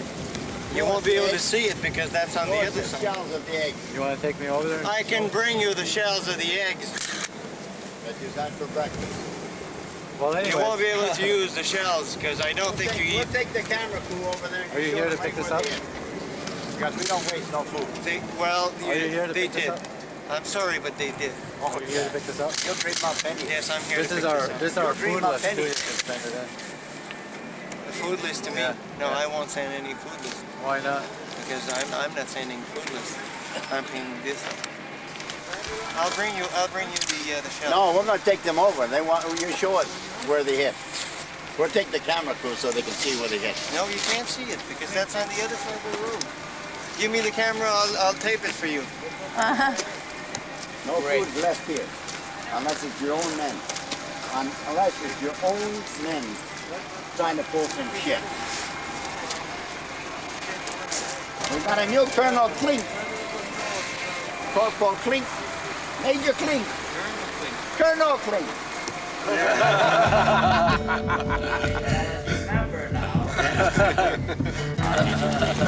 All over the world. We also have a bunker picked out for you. Psycho and Kathy are engaged to be married. Your vehicle awaits you to the bunker.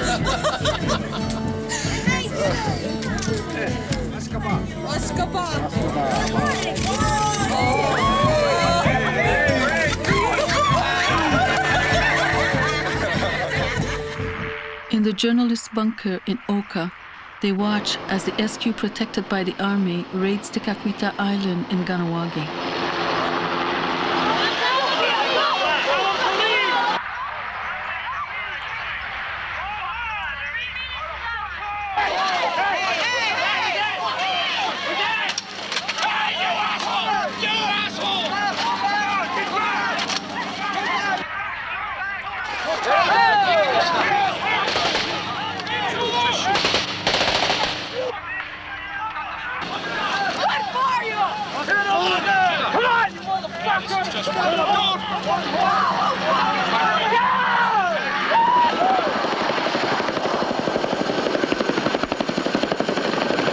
The police say they found firearms there.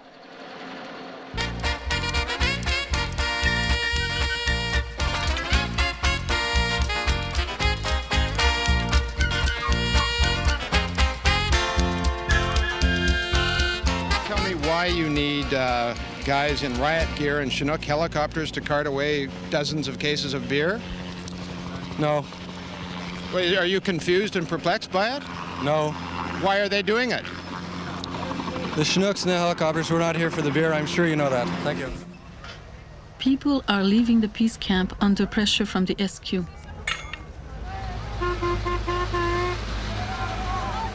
No sooner do their buses leave the camp than they are stopped and everyone is questioned.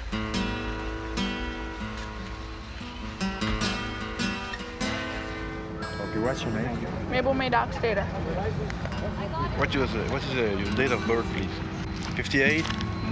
August 8, 1958. And your name? Donc, pas de recours à la force pour les enlever de là? Je pense pas qu'il va avoir besoin d'avoir recours à quelque force que ce soit.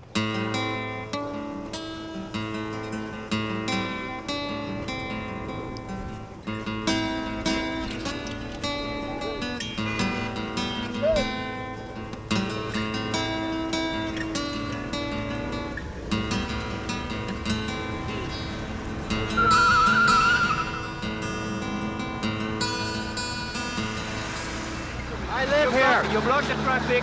And You block the traffic. Move your I car, fucking please. live here. Move your car, please. Get off the fucking road. You Come work on. for us. Come You on. work for Canadians. Or do you not? Could you move your car, Or do please? you not? I fucking live here. That's the last time I tell you, move your car. I live here. If you don't move your car, I will you in arrested. You are going to arrest me Yes, because sir. I live here? Is my life in danger? To go to my home? Who do you work for? Canada or somebody else? Embarquez dans votre voiture, monsieur, puis vous pouvez I don't déplacer speak votre French. voiture. Je suis désolé. I don't je parle- have to je suis speak désolé, French. je parle pas anglais. Okay? Entrez dans votre voiture. Okay, I'll Déplacez get in my car. déplacez I'm votre going home, though. Déplacez votre voiture, s'il vous plaît. I'm going this way. Where I live. Déplacez votre voiture, puis vous en I retournez. will not go. I am allowed to go anywhere in Canada, anytime. I'm a citizen of this country. I'm a property owner in Oka. I know, I can miss. do what I like. know, miss. I want to take these people I have not the home. authority for say you to go. I ask you, wait a moment in your car for the security at all people. Yeah, but why can't we just leave? Then it'll Wait be a few secure. minutes, okay? A few minutes. How Wait. long? I don't know, maybe 15 minutes.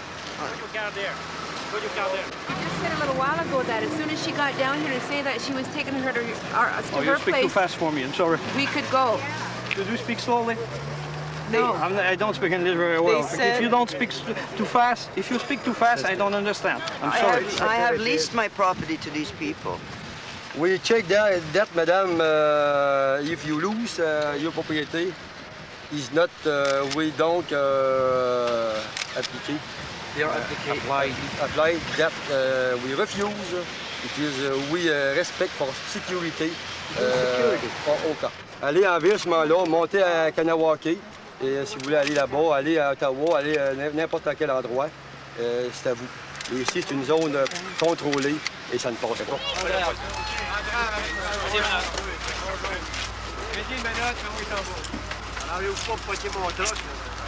No fucking rights! Sure, arrest the man who wants to stand up for people! No, you guys couldn't even answer us! You couldn't even answer us! And then you go and arrest my husband! You stand back and you laugh at us like we're a bunch of goddamn idiots! We're standing up for our rights! I got a daughter in this car, leave me alone! Listen, I just...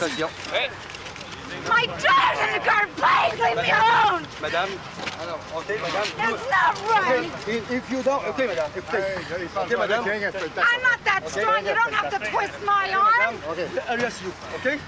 And your kid, okay? You, okay? Let me go! Just leave me alone! J'arrête-tu ou j'arrête pas, là? Un bas? My child's more sick with me. OK, entrave. Okay, here. Fini. Entrave. Embarquez pas ça. Inside. OK, inside. C'est pas les clés, par exemple, ça, là. Madame, your key.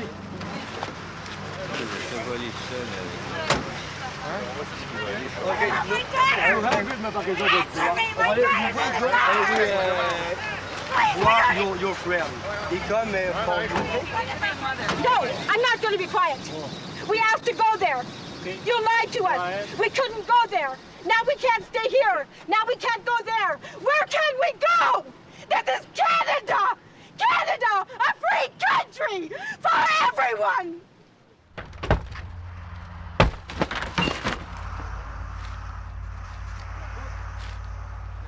Yeah, we're just trying to get food and clothing in. It's the first time we tried with clothing, and apparently they don't want clothing in. The guys that are in there are still wearing the same clothes since July 11, and fall is coming. There's women, children in there, and we brought warm clothing like socks and jogging pants and jogging sweater, things like that. At the present time, there are about 20 women and 8 children there. And certainly these women and children are not terrorists, and they don't deserve the treatment they are getting. They don't allow me to see my daughter. They won't allow us to take warm clothing. And they are now threatening to cut off the food supply.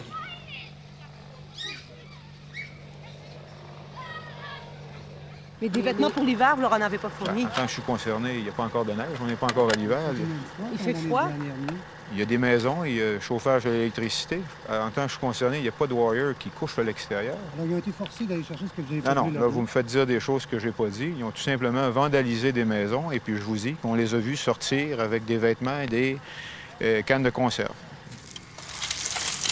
You guys should just leave it open. You know, if you need to. No, we're not going over there. Getting food into the treatment center is becoming more and more difficult. There's my ration. Where's the rest?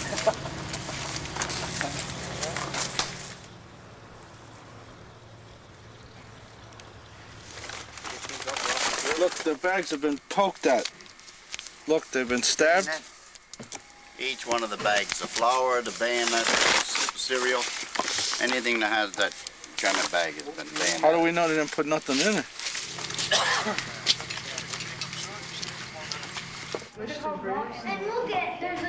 Every orange is pierced, and our bananas are very ripe, even squished. This is just soft in my hand. Look at this. Squished out.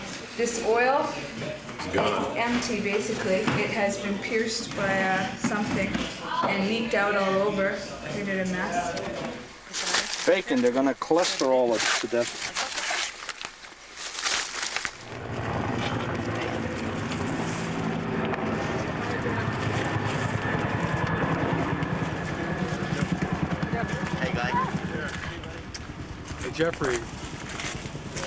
Jeffrey York of the Globe and Mail leaves the treatment center.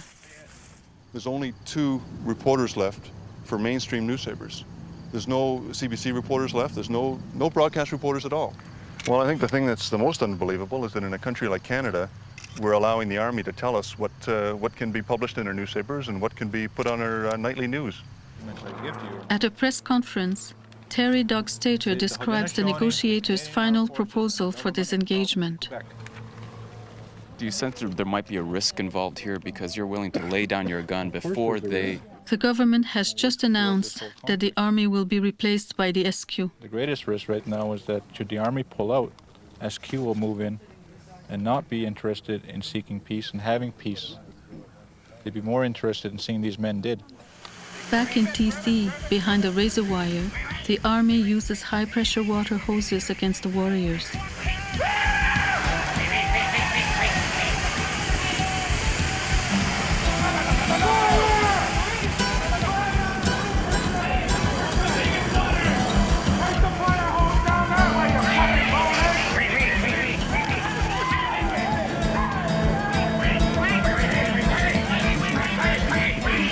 They threw condoms full of water at the soldiers.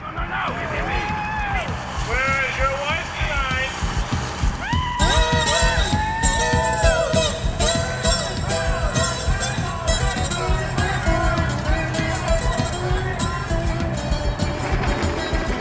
On September 26, after 78 days under siege, the people reach a consensus.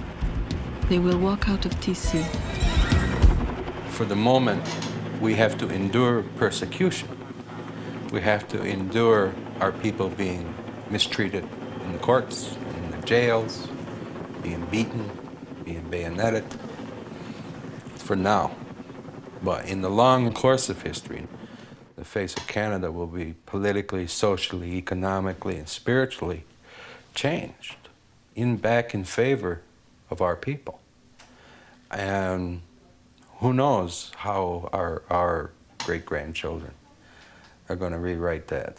And that's totally up to them. But we will at least be able to leave the earth knowing that while we were here, we did all that we could to set in motion for them a better future. And so for me, that's what Kanehsatake is about.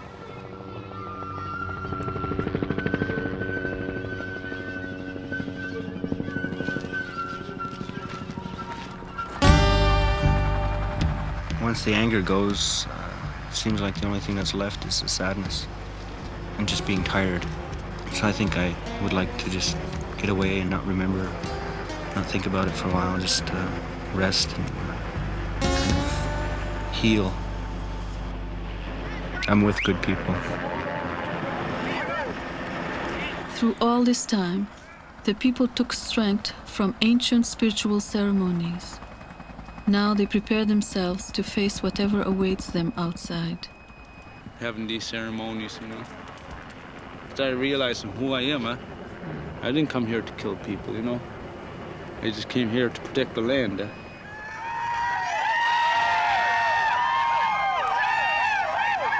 The government is going too far. We only could take so much, you know.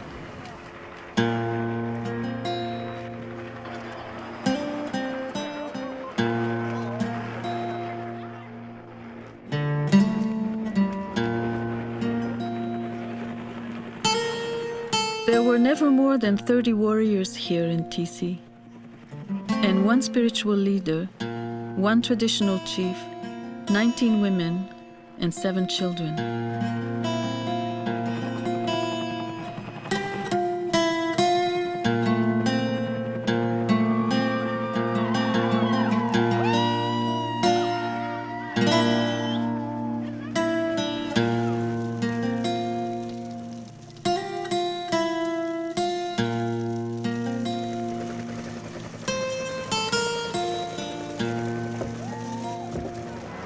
We have to think about the future generation, grandchildren, great-grandchildren.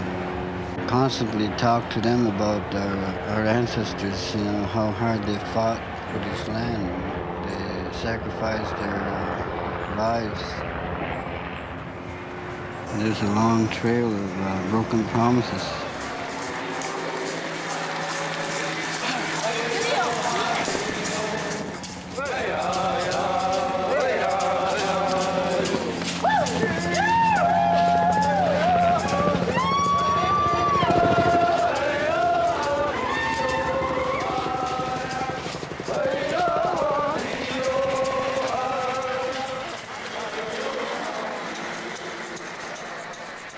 They were prepared for anything.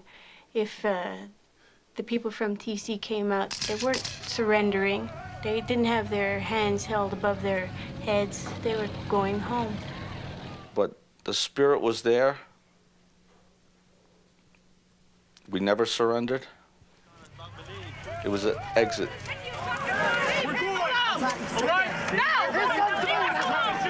It was like being in a twilight zone. We never did the expected thing. It was always the unexpected, and they weren't ready.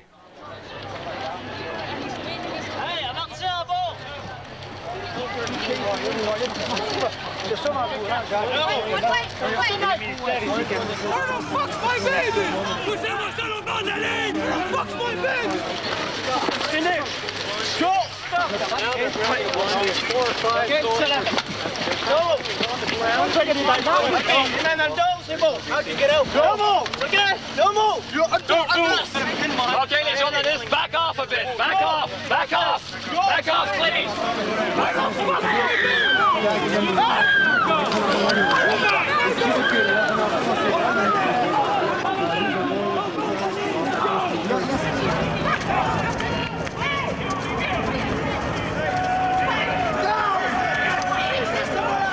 It was bad enough for us, the women.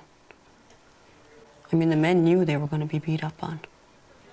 We all took care of each other as best we could. One twisted my arms because he was trying to break my wrists. Another guy came over, he banged my head on a roll. And they put the cuffs on me. But I would laugh and I'd say things to them. And they says, oh, give up, you lost and all. I says, we didn't lose. And they even made more or start struggling more. So they put more guys on, jump on top. And then they see the women and kids laying all over the ditches and all that. I saw one man being dragged on the ground on his back, and he was holding on to one of the masks. And another one, he was standing up, and he wasn't doing anything to provoke the soldiers or anything, and they were poking the bayonets at him, and they were pushing him around, and they were hitting him, and he was just protecting the mask. A little boy couldn't get over the wire, and I grabbed him by the collar, and in the confusion, he just got lost with his mom and that, so when I had him, she was laying face down on the ground. And they had handcuffed her with the metal handcuffs. And then she had a pack on her back, and she was hurting. So they couldn't get the satchel off her back. So they says, cut it off with a knife. Well, the boy had seen this, and now he was crying. The 14-year-old girl was bayoneted in the chest. She was protecting her 4-year-old sister, and it was really awful. What saved her from that bayonet going straight in instead of sideways? Must have been the spirits on our side.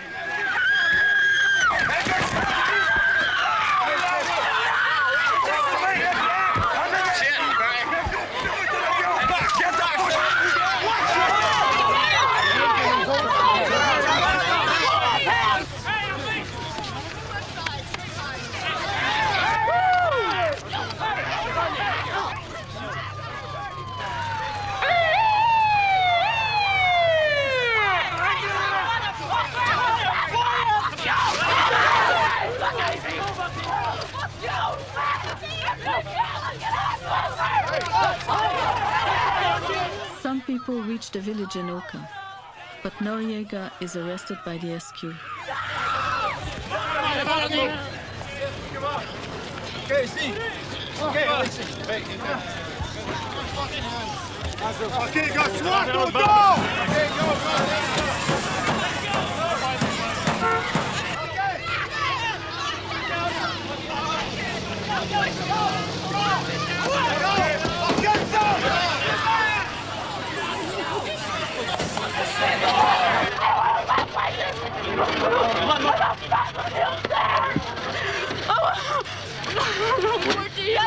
Kill my family! Their days are coming! My family! I want my family out of there!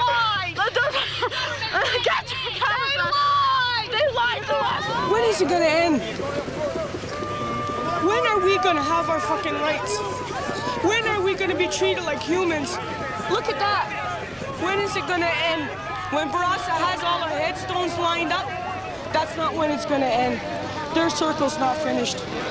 It's not finished.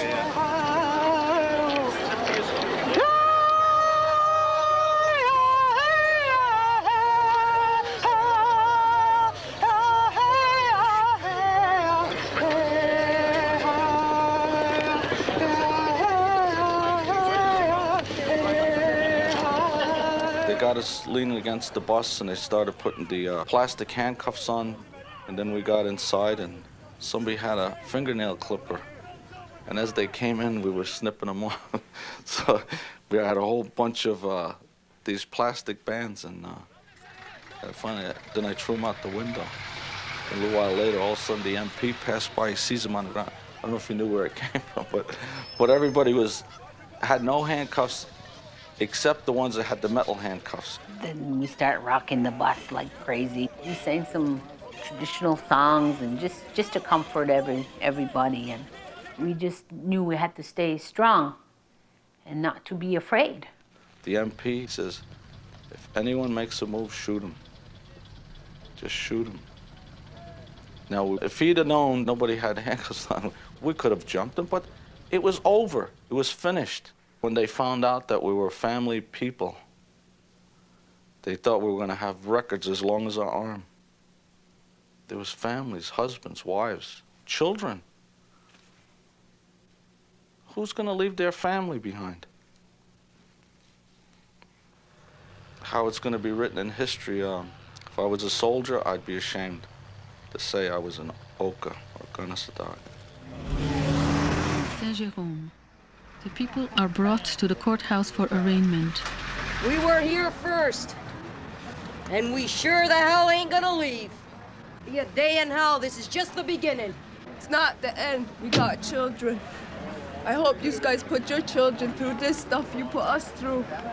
These guys jumped on my mother. My mother didn't do nothing. Because they're animals. We ought to stick you on a reservation. And take away your land. We don't ask for anything that's not ours. You came and you took. You took. Hey, guys! Hey! You know where he got beaten up?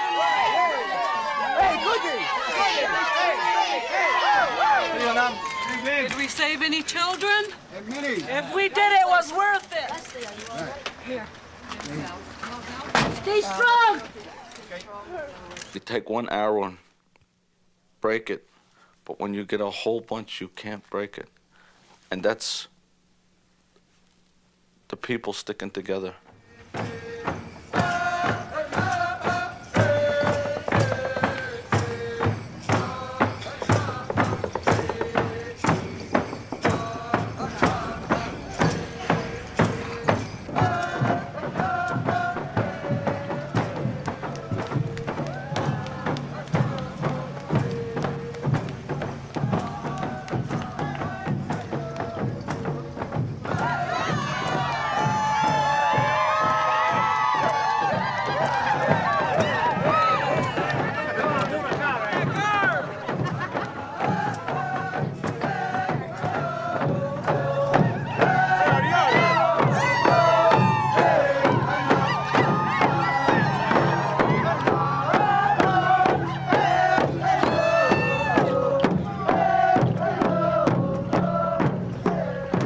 This land is ours. Ours as a heritage given to us as a sacred legacy. It is a place where our fathers lie beneath those trees. Our mothers sang our lullaby, and you would tear it from us and leave us wanderers at the mercy of fate. July 1992. All but 3 of the defendants in the Oka trial are acquitted by a jury. The cost to the federal and provincial governments was over $155 million. Mayor Ouellette was re-elected, and the land issue is still not resolved. Mr. Riptazit Gitpu, the general, known as Tom Paul, a Mi'kmaq from Eskasoni, died February 1992. He was 49 years old. He had taken part in the resistance at Wounded Knee, Ganyage, Restigouche, Akwesasne, and Kanehsatake.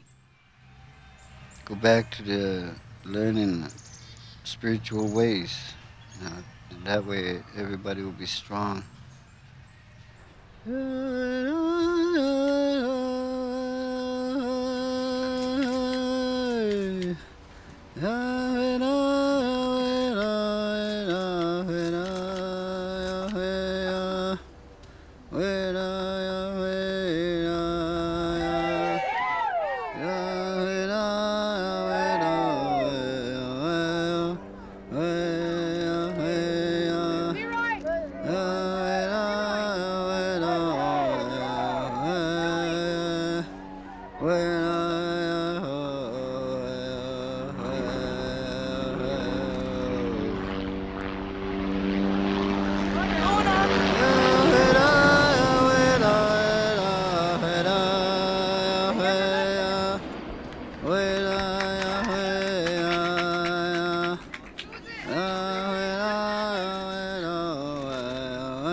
That's a part of us. That's a part of me. These trees are the biggest ones I've seen in our territory. Before the Europeans came, we had trees like this all over the place. We were a small number of people, but the quality of the people that were there was just outstanding.